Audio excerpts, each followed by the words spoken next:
So all three of those bombshells landed in the very same news cycle, and honestly, that's where this story begins. Tonight we're breaking down every piece of it.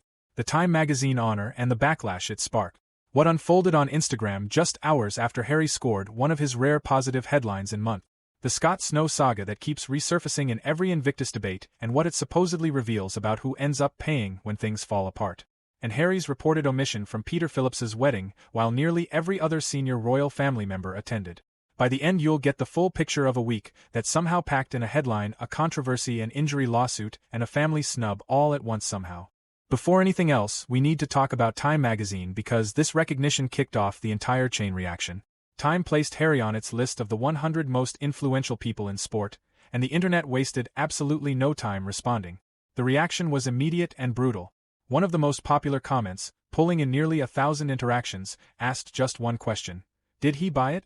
That comment became a story of its own, not necessarily because it was fair or accurate, but because it reflected the mood of a sizable group of observers who have watched Harry's growing collection of prestigious honors over the years and decided those accolades deserve closer scrutiny rather than automatic applause.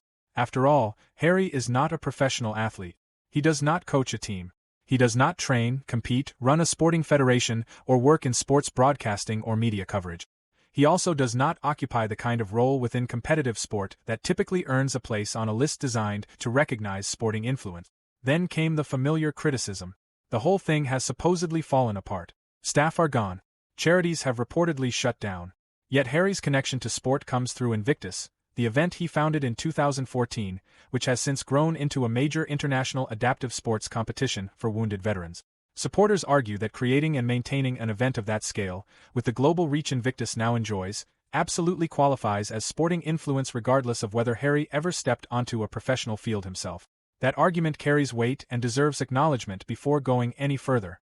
Critics, however, maintain that this particular recognition is framed around influence in sport, a category usually dominated by athletes, coaches, administrators, and broadcasters whose work directly shapes the competitive landscape, while Harry's involvement remains primarily philanthropic and organizational rather than sporting itself. Critics often point straight to the Pat Tillman Award controversy, where the name of a man who walked away from a professional NFL career and ultimately lost his life in military combat became attached to an honor for someone whose connection to active military service ended under very different circumstances. Every time Harry receives another recognition that sparks a similar debate, the earlier controversies come rushing back into the spotlight, and suddenly each award becomes part of a much larger conversation than the one it was originally meant to create. The Time interview published alongside the recognition did absolutely nothing to shift that discussion. It focused on familiar territory, the impact of sports on veterans, the value of Invictus, and the broader mission behind the games. There was no shocking revelation, no unexpected insight, and no major new angle. But one detail instantly caught the attention of people who closely follow the Sussex saga, and it wasn't something that appeared in the article.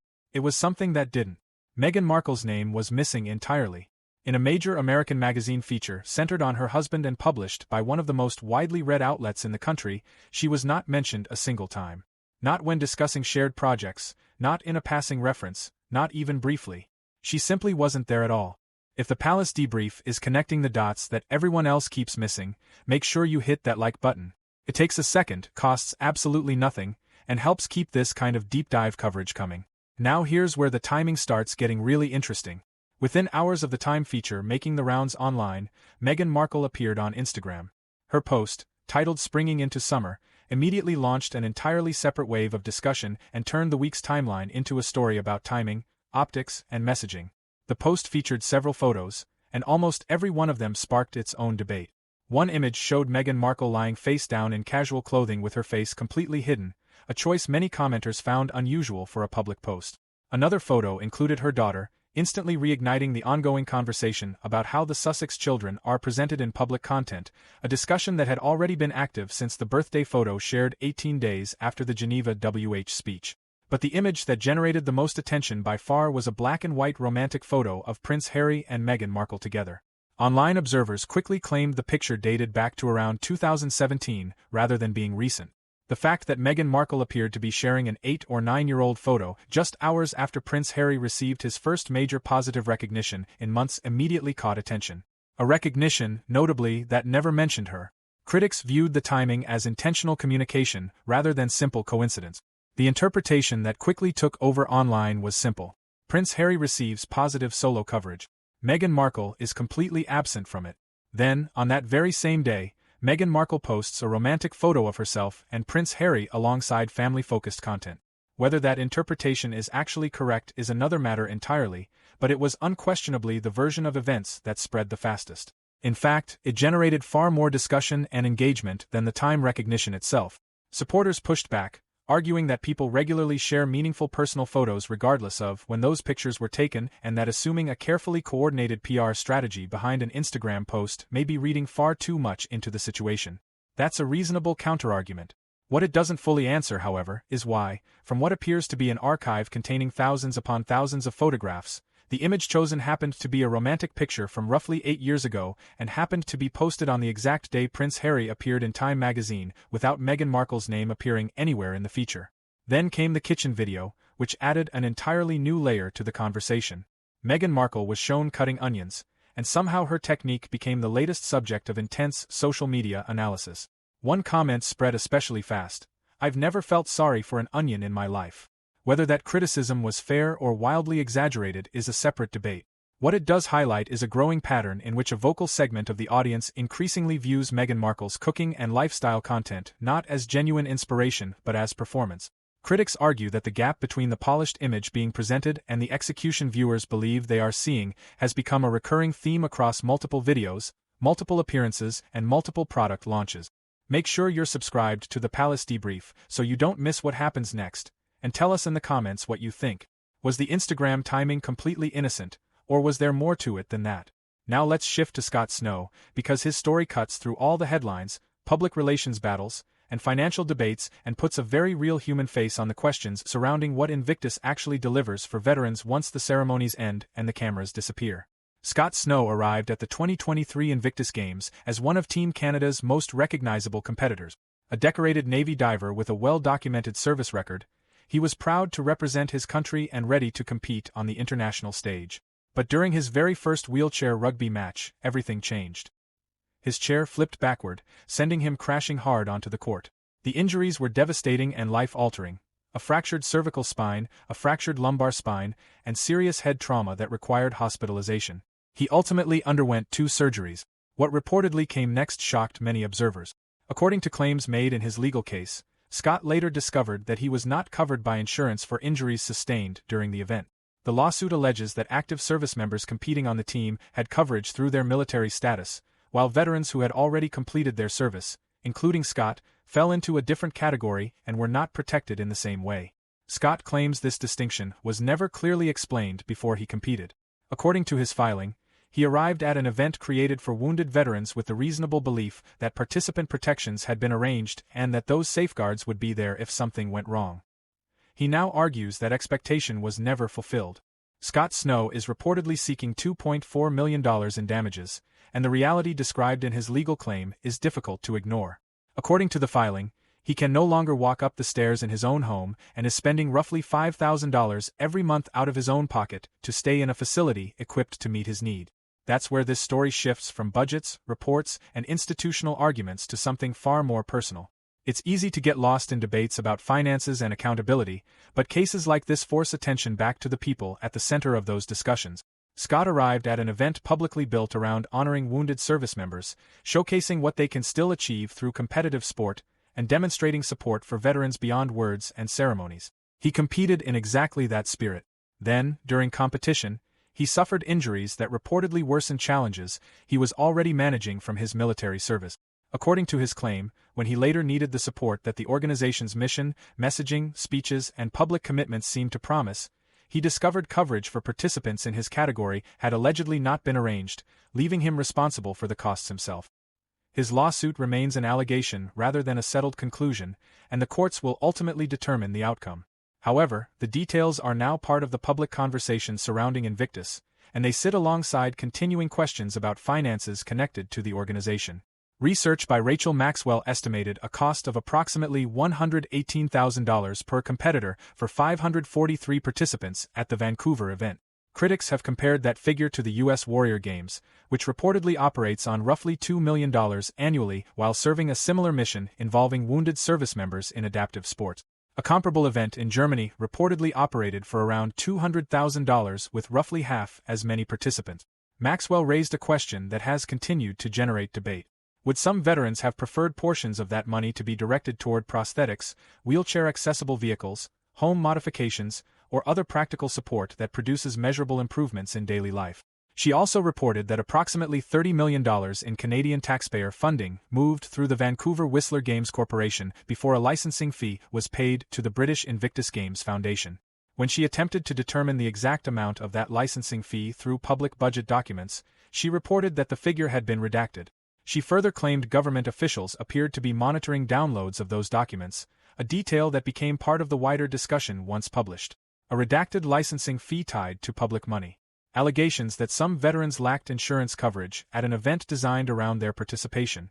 A former Navy diver reportedly spending $5,000 every month because protections he believed existed were not there. Those are the details driving much of the ongoing debate surrounding Invictus.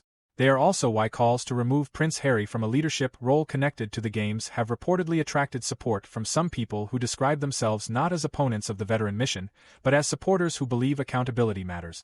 Now let's move to the wedding, because that story added another layer to a week already packed with controversy. A report published by the New York Post ahead of Trooping the Color discussed Prince Harry's expected July visit to the United Kingdom for Invictus-related promotional activities. The report touched on several familiar topics, including his hope of bringing Meghan Markle and the children to Britain, the ongoing dispute surrounding security arrangements, and the fact that no meeting with King Charles III had been publicly confirmed. But one detail buried in that report generated the strongest reaction among royal watchers. The claim was that Prince Harry had not been invited to the wedding of Peter Phillips. Peter Phillips is the son of Princess Anne, making him Prince Harry's first cousin and a long-standing member of the family circle. This is not a situation involving royal protocol, constitutional concerns, security complications, or official duties. Family weddings are personal occasions. They are not state events managed by palace communications teams. Invitations generally reflect relationships rather than royal titles.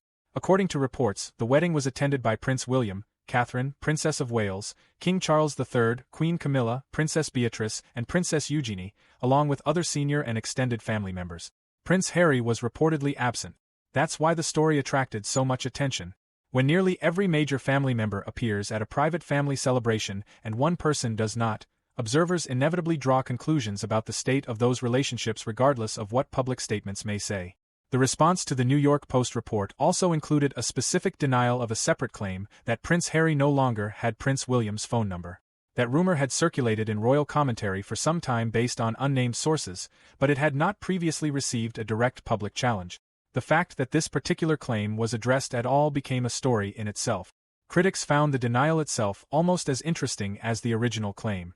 After all, someone felt the need to publicly address that very specific detail, a detail many would consider minor, which immediately raised questions about why it required a response in the first place. The phone number story may seem small within the broader royal drama, but it carries symbolic weight. It suggests not merely distance between brothers, but a level of estrangement so deep that even the most basic and private line of communication has supposedly disappeared. Of course, denying the claim makes perfect sense if it isn't true. What caught attention was the fact that it was publicly denied at all. To critics, that alone hinted at how sensitive the subject has become. What's impossible to ignore is that Prince Harry and Prince William have not appeared together publicly since the events surrounding the funeral of Queen Elizabeth II in September 2022. Nearly 3 years have passed without a shared public appearance from two brothers who were once inseparable fixtures at some of the most watched moments in modern royal history. Funerals, walkabouts, official ceremonies, and public engagements often carried an emotional impact precisely because the bond between them appeared visible and genuine. Fast forward almost 3 years, and that public visibility has vanished completely. Critics argue that the growing list of absences tells its own story. No appearance at the wedding. No confirmed meeting with King Charles III. No verified evidence of regular communication with Prince William. Taken together, they say these developments paint a very different picture from the recurring reconciliation narratives that periodically emerge through unnamed palace-adjacent sources. According to that perspective, years of optimistic briefings have yet to produce any visible change in reality. Many observers believe Prince Harry expected his memoir, interviews, and documentary projects to spark reflection and eventually create a path toward reconciliation. The public record, however, appears to show a different outcome. Prince William and Catherine, Princess of Wales, continued carrying out their duties without publicly engaging with the allegations. Meanwhile, the palace largely maintained its long-standing policy of avoiding direct public responses. Critics called it strategic silence. Supporters called it dignified restraint. The contrast became even more noticeable following Catherine, Princess of Wales's public cancer announcement and recovery updates in 2024. Her message was widely viewed as personal, measured, and driven by family circumstances rather than publicity considerations. The public reaction generated an enormous wave of sympathy and support that strengthened both her and Prince William's standing. At the same time, the Sussex media operation was releasing some of its most significant projects, including documentaries, interviews, and memoir-related coverage. Critics argue that rather than weakening the institution, those years of pressure ultimately left it appearing stronger.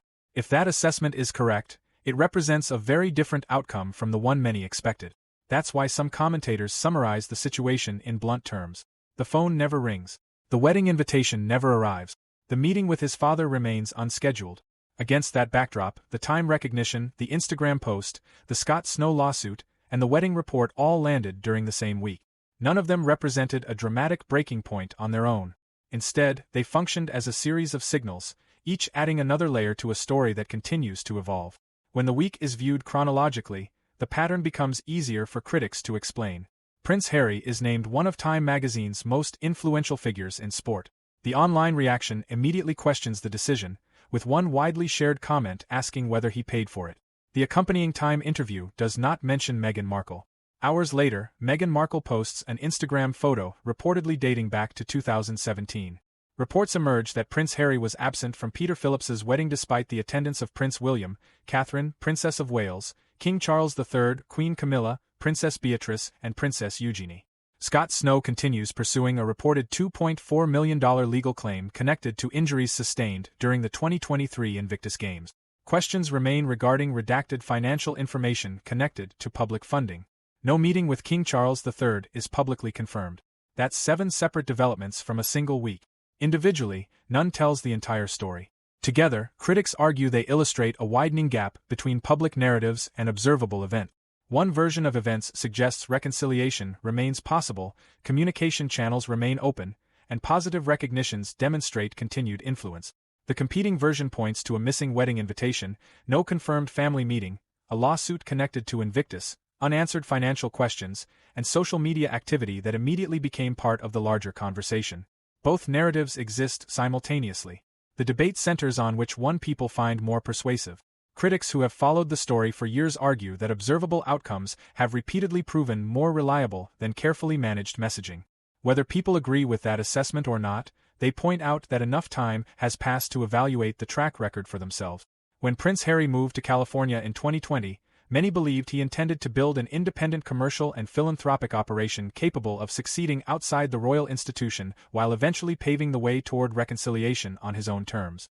More than 4 years later, several major business partnerships have ended or changed, charitable projects face increasing scrutiny, and family relationships appear more strained than ever from a public perspective.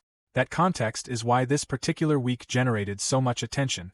The Time recognition arrived alongside an Instagram controversy, a wedding absence, and a veteran's lawsuit tied to Invictus. Together, they fueled a larger discussion about where this story goes next. What do you think matters most? The Time recognition? The Instagram timing? The Scott Snow lawsuit? Or the Peter Phillips wedding report? Share your thoughts below. And if you enjoy this kind of deep dive analysis rather than surface level summaries, subscribe to The Palace Debrief and hit the like button. We'll be watching closely when the next chapter of this story unfolds.